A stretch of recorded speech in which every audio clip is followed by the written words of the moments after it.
La création de la ZAC Pirmil-les-Îles fait passer l'aménagement durable à la vitesse supérieure sur la métropole.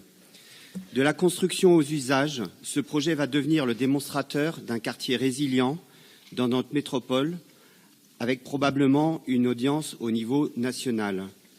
Je vous rappelle que nos intentions et notre volonté de mettre l'économie circulaire au cœur de cet aménagement est déjà observée et même primée par l'ADEME.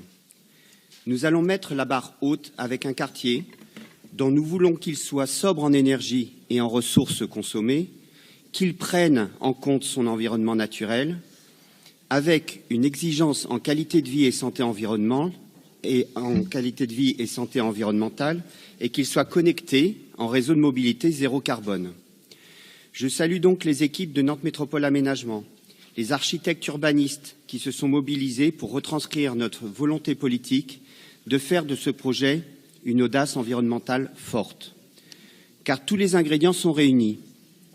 Sur les trames paysagères, en donnant toute sa place à la nature et au végétal, si précieux des bords de Loire et de Sèvres, jusqu'au cœur du quartier.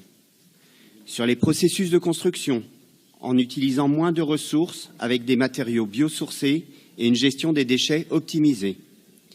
Sur l'anticipation des risques, en adaptant le bâti aux contraintes d'une zone inondable. Sur la mobilité, en renforçant les connexions en transport en commun et en prévoyant des aménagements cyclables et piétons importants. Et enfin, sur la solidarité, en proposant des logements accessibles à tous et toutes, en soutenant la mixité sociale, en cohérence avec le PLH. Nous sommes impatients de voir aboutir ce projet, qu'il prenne d'abord forme avec une préfiguration à orientation culturelle avec le projet transfert.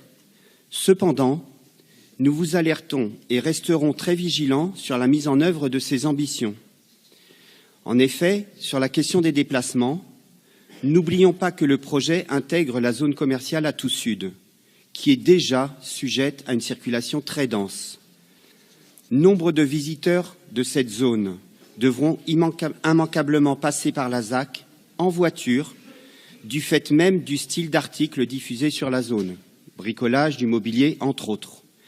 Il faudra être très ambitieux pour assurer la cohérence de l'ensemble et développer un quartier en transition apaisée. Je vous remercie. Merci. Philippe Seillet. Madame la Présidente, chers collègues, plusieurs remarques. Pardon, Didier Quérault. Merci. La création de la ZAC Pirmil-les-Îles fait passer l'aménagement durable à la vitesse supérieure sur la métropole. De la construction aux usages, ce projet va devenir le démonstrateur d'un quartier résilient dans notre métropole, avec probablement une audience au niveau national. Je vous rappelle que nos intentions et notre volonté de mettre l'économie circulaire au cœur de cet aménagement est déjà observée et même primée par l'ADEME.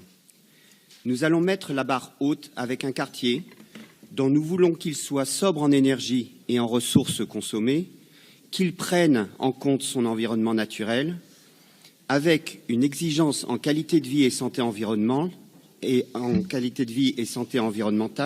et qu'il soit connecté en réseau de mobilité zéro carbone. Je salue donc les équipes de Nantes Métropole Aménagement, les architectes urbanistes qui se sont mobilisés pour retranscrire notre volonté politique de faire de ce projet une audace environnementale forte. Car tous les ingrédients sont réunis. Sur les trames paysagères, en donnant toute sa place à la nature et au végétal, si précieux des bords de Loire et de Sèvres, jusqu'au cœur du quartier. Sur les processus de construction, en utilisant moins de ressources avec des matériaux biosourcés et une gestion des déchets optimisée. Sur l'anticipation des risques, en adaptant le bâti aux contraintes d'une zone inondable. Sur la mobilité, en renforçant les connexions en transport en commun et en prévoyant des aménagements cyclables et piétons importants. Et enfin, sur la solidarité, en proposant des logements accessibles à tous et toutes, en soutenant la mixité sociale, en cohérence avec le PLH. Nous sommes impatients de voir aboutir ce projet, qu'il prenne d'abord forme avec une préfiguration à orientation culturelle avec le projet transfert. Cependant, Nous vous alertons et resterons très vigilants sur la mise en œuvre de ces ambitions. En effet, sur la question des déplacements, n'oublions pas que le projet intègre la zone commerciale Atout Sud, qui est déjà sujette à une circulation très dense.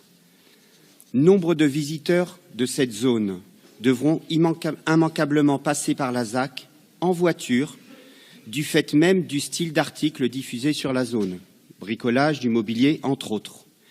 Il faudra être très ambitieux pour assurer la cohérence de l'ensemble et développer un quartier en transition apaisée. Je vous remercie.